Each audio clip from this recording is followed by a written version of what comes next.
दोस्तों, आज हम आपको खाटू श्याम बाबा का एक ऐसा अद्भुत चमत्कार सुनाने वाला हूँ कि जिसे आप सुनकर दंग रह जाएंगे कि क्या ऐसा भी होता है। आज का वीडियो में किरदार है हरफुल जाट और उन्हीं के इर्द गिर्द ये कहानी घूमती है। तो आप इस कहानी को अच्छे तरीके से देखिए और समझिए कि कैसे खाटू वाले श्याम सब पर कृपा करते हैं। तो चलिए कहानी को शुरू करते हैं। कहानी का शुरुआत यूँ होता है राजस्थान की शेखावटी पट्टी से, जहाँ सूरज के किरणों रेत को पिघले सोने जैसा बना देती है। वहीं एक गांव था रामगढ़। मेहनती किसानों का गांव था। उन्हीं में से एक था हरफुल जाट। 6 फुट का मजबूत कद, चौड़ा सीना, धूप में तपती सावली त्वचा और रौबदार मूछें। उनकी आवाज़ इतनी कड़क थी कि खेत से बैलों को आवाज़ लगाता तो गांव के दूसरे छोर तक सुनाई देती थी। हरफुल की पत्नी की नाम था धनिया। सीधी सादी और गृहस्थी संभालने में निपुण थी। दोनों की दुनिया थी उनकी इकलौती बेटी लाडो, जो घर की जान थी। जब वह आंगन में दौड़ती तो उनकी पायल की छमछम हरफुल के दिल में मिठास घोल देती थी। लाडो अब विवाह योग हो चली थी और हरफुल ने ठान लिया था कि उसकी शादी ऐसे वैसे नहीं, बहुत ही शानदार तरीके से पूरे इलाका देखे वैसा करेगा। पर नियति का लिखा कोई मिटा नहीं सकता और हुआ यूं। अब इस पर हम थोड़ी देर के बाद बात करेंगे। पहले हम ये जानते हैं कि हरफुल की एक और पहचान थी। हरफुल एक किसान तो था, बट किसान के होने के बावजूद भी उनका एक अलग पहचान भी थी। वह पहचान था खाटू श्याम बाबा का अनन्य भक्त था। वह हर सुबह और शाम वह बाबा के चित्र के आगे दिया जलाता और सुबह दिया जलाकर पूजा करके अपने काम की ओर बढ़ जाता और शाम को जब लौटता तो दिन भर की बातें श्याम बाबा से साझा करता।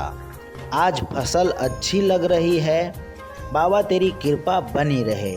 लोग हंसते कि क्या ये फालतू की बातें करता रहता है, पर उसे परवाह नहीं था। वे तो सच्चे मन से श्याम बाबा को चाहता था। उसका एक ही सहारा था, हारे के सहारा बाबा श्याम। उस साल फसल बहुत बढ़िया हुई। हरफुल खुश था। हरफुल बोला अपनी पत्नी से, इस बार की फसल से लाडो का विवाह ऐसा करूँगा कि सेठ धनीराम भी देखता रह जाएगा। धनीराम का किरदार भी आपको समझना पड़ेगा। गांव का सबसे अमीर और सबसे सूदखोर महाजन था। हरफुल को उसका घमंड पसंद नहीं था, लेकिन जानता था इज्जत कहीं ना कहीं पैसे से भी जुड़ी होती है और धनीराम के पास पैसा है, इसके लिए लोग उसका इज्जत करते हैं। पर अगले साल आसमान ने मुंह मोड़ लिया। आषाढ़ और सावन बिना बरसे निकल गए। धरती में दरारें, कुएं सूखे, मवेशी मरने लगे। हरफुल की फसल बर्बाद हो गई।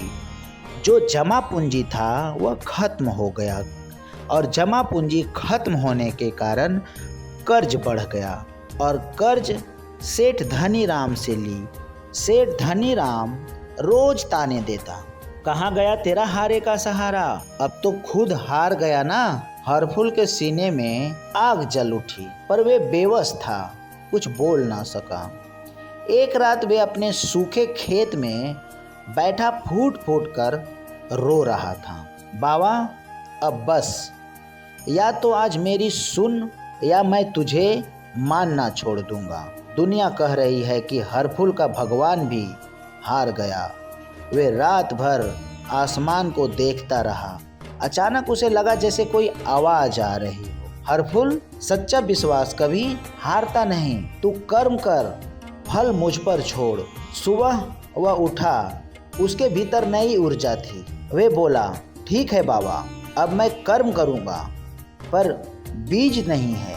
मैं बीज कहाँ से बोऊं? तभी उसके अंदर मन से एक ख्याल आया, बीज नहीं है तो मैं राख ही बोऊंगा। जो राख मुझे ऊपर वाले ने दिया है वही राख को मैं बोऊंगा। उसने घर की राख की बोरी उठाई और खेत की ओर चल पड़ा। धनिया जो उसकी पत्नी थी रोते हुए कहा, लोग हंसेंगे। हरफुल गरजा, आज तक दुनिया की सुनी है, क्या मिला आज बाबा की सुनूंगा। भोर में गांव ने एक विचित्र दृश्य देखा।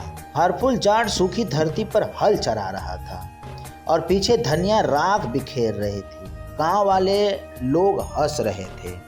देखो हरफुल पागल हो गया, क्या कभी राख बीज का काम करता है? धनीराम भी बग्गी पर आया और बोला, वाह रे जाट, राख बो रहा है, अब इससे क्या फसल होगी? धनीराम बोला, अब जमीन तो मेरी समझ, क्योंकि तू कर्ज लौटा नहीं पाएगा, राख से क्या फसल होगा। हरफुल रुका, सबकी ओर देखा और गरज उठा, हंस लो जितना हंसना है, ये राख नहीं मेरे विश्वास के बीज हैं। अगर मेरे श्याम सच्चा है तो इसी राख से फसल उगेगी, वरना मुझे यहीं जिंदा दफना देना। अब जो भी करना है बाबा को करना है। चारों साइड सन्नाटा छा गया। उनकी आंखों में दृढ़ता थी। फिर वे बोला, जय श्री श्याम, और हल चलाता रहा। सूरज तप रहा था, शरीर पसीने में नहा गया, पर वे रुका नहीं। 3 दिन बीते, गांव हंसता रहा।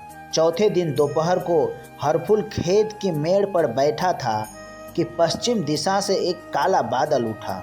धीरे धीरे वे बादल बढ़ने लगा और पूरे गांव पर नहीं, जैसा कि आपने सोच रहा था, आपको लगा होगा पूरे गांव पे बारिश हो रहा है, पर ऐसा कुछ हुआ नहीं। सिर्फ और सिर्फ हरफुल के खेत पर ठहर गया। क्या आपने कभी ऐसा सुना या फिर क्या आपने ऐसा देखा? सिर्फ और सिर्फ एक ही खेत में मूसलाधार बारिश शुरू हो गई।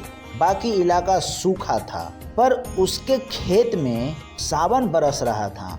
गांव वाले हैरान, यह कैसा संभव है? हर कोई विश्वास नहीं कर रहा था। हरफुल हंसते हुए बारिश में भीग रहा था, हाथ जोड़कर चिल्लाया, जय हो मेरे श्याम बाबा, तूने मेरी लाज रख ली। बारिश घंटों चली, जब तक खेत की धरती पानी से भर नहीं गई। लोगों ने अपनी आंखों से देखा कि विश्वास के आगे भगवान भी झुकता है। कुछ हफ्ते में और चमत्कार हुआ। बाकी इलाका बंजर था, पर हरफुल का खेत हरा भरा लहलहा रहा था। लोग अब उसे श्रद्धा से प्रणाम करने लगे। धनीराम छिपकर खेत देखने आता और शर्म से सिर झुका लेता। जब फसल आई तो दाने मोतियों जैसे चमक रहे थे। इतनी उपज की हरफुल का घर छोटा पड़ गया। गांव के लोग खुद उसकी मदद को आ गए। फसल बेचकर हरफुल सीधा धनीराम के हवेली पहुंचा। लो सेठ जी, कर्ज सूद समेत चुका दिया। धनीराम कांप गया, उसके पैर हरफुल के आगे झुक गया। मुझे माफ कर दे हरफुल, मैंने भगवान और तेरे विश्वास दोनों का अपमान किया है, मुझे तो नर्क में भी जगह नहीं मिलेगी। हरफुल ने उसे उठाया। सेठ जी, माफ़ी मुझसे नहीं, ऊपर वाले से मांगो, ये सब उसी का लीला है। उस दिन के बाद धनीराम ने सूदखोरी छोड़ दी और अपनी संपत्ति गरीबों में बांट दी। हरफुल ने अपनी लाडो की शादी पूरे धूमधाम से की। दूर दूर से लोग आए, हर गरीब को भोजन कराया, हर जरूरतमंद को मदद किया। शादी के बाद हरफुल पैदल खाटू धाम पहुंचा। मंदिर में जब उसने बाबा का मुस्कुराता चेहरा देखा तो बस दंडवत होकर रो पड़ा। जय श्री श्याम, तूने मेरी राज रखी बाबा। लोग उनकी कहानी सुनने आते और वह बस कहता, मेरा कुछ नहीं, सब करने वाला वही है, बस विश्वास मत छोड़ना और हठ बनाए रखो। आज भी शेखावटी की उस धरती पर जब कोई किसान निराश होता है तो बुजुर्ग कहते हैं, हरफुल जाट की तरह विश्वास रखो, क्योंकि यही उस धरती पर राख बोकर मोतियों की तरह फसल उगाई थी। तो दोस्तों, इस कहानी से हमें ये सीख मिलती है कि अगर विश्वास पक्का हो और हठ मजबूत हो तो कुछ भी हो सकता है। तो अगर आपके साथ भी कोई परेशानी या प्रॉब्लम चल रही है तो आप धैर्य रखिए, आपके साथ भी सब कुछ अच्छा होगा। जय श्री श्याम, हारे क्या सहारा, बाबा श्याम हमारा।